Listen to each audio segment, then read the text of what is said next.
রাত 11:45। কমলাপুর রেলওয়ে স্টেশনে ফয়সাল দৌড়াতে দৌড়াতে পৌঁছে দেখে পুরো প্ল্যাটফর্মই ফাঁকা। ট্রেনে যাত্রী খুবই কম, পুরো কামরায় মাত্র 3 জন।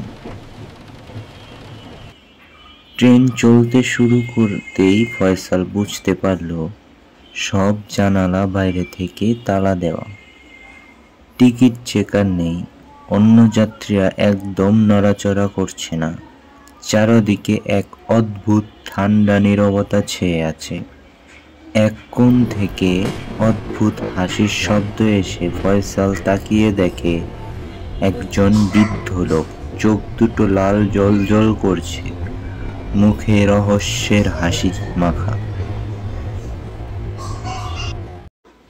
বৃদ্ধ তখন বলল, তুমি দেরি করে ফেলেছ, এই ট্রেন আর থামবে না। ট্রেন থামবে না মানে?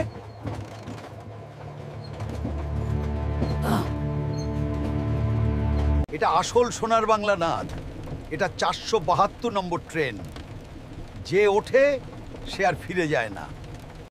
ট্রেনের হঠাৎ লাইট ফ্লিক করতে থাকে।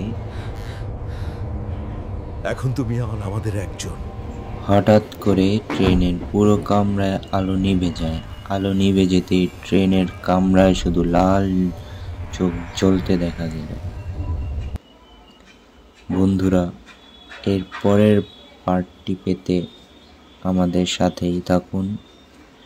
সাবস্ক্রাইব করে বেল আইকনটি অন করে রাখুন।